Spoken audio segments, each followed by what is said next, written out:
Tanim po yan. Bagong tanim na nyug. Yan po ang loob ng property. Pagmasdan nyo po.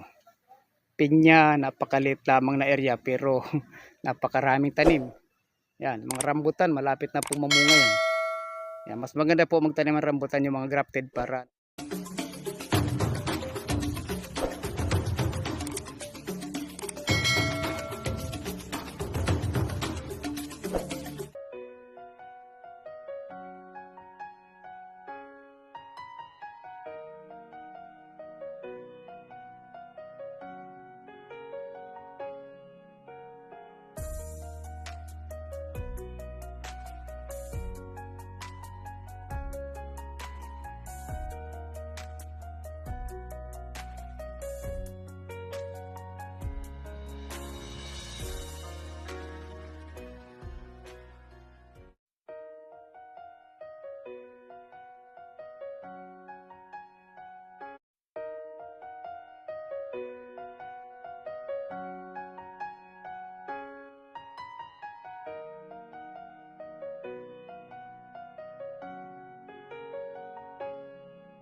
nagbubunga kaagad.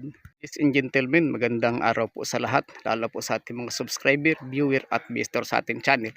Bago po tayo mag-umpisa ay inaanyayahan po namin kayo, ladies and gentlemen, na mag-subscribe po kayo para makita nyo po ang mga property for sale natin.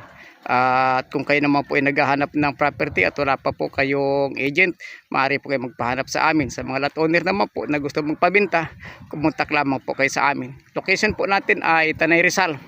Ang property po natin ay overlooking.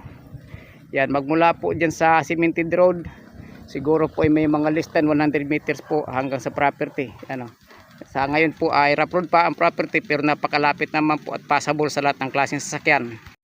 Ang sukat po dito ay 1,700 square meter. Island title, nakabakod na po. Yan, nakabakod na po siya. Napakarami pong time ng mga rambutan. At yun ay may papaya, hinog na po yung papaya. Maliit lamang po na sukat ito. Pero maganda naman. Overlooking po dito ang lake view.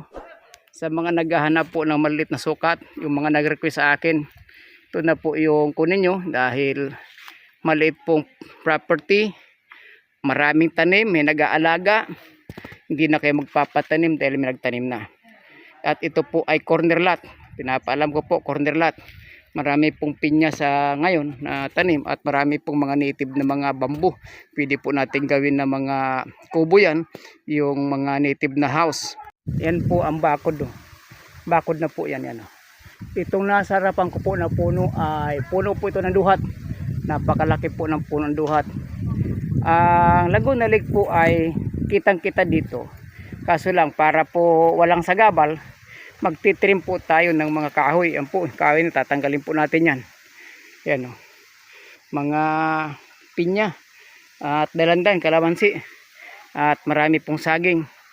Ang layo po nito sa highway, more or less po ay mga 3 kilometers lamang po. Dito po ay may kuryente na, may cellphone signal at may internet. Papaya o. Hinog na siya o. Mga 3 araw lamang po ay mapipitas na yan. Ang timbang niyan mga 2 kilo. Yan. Pagmasdan nyo po, talaga pong napakaganda. Napakaganda dahil maraming tanim. At dito ay malamig ang klima. Yan, may kubo po dito yung bantay. Ito ay malaking puno ng banaba. Banaba, gamot sa mga diabetes, pampababa ng blood sugar ng mga diabetes. Dahil ang mga diabetes ay kadalasan komplikasyon yan, putulbitis, putol paa, dialysis at yung mabulag ang mata. Kaya ingat po sa mga pasyente natin, mga kababayan natin na diabetes, control po sa pagkain dahil mahirap po magkasakit ng diabetes. Shout out po sa lahat po natin mga investor, mga buyer, OFW at sa lahat po. Napakadami pong mga native na kawayan, po mga native na kawayan natin. At frontage po ito sa kalsada at naka corner lot pa nga po. Yan.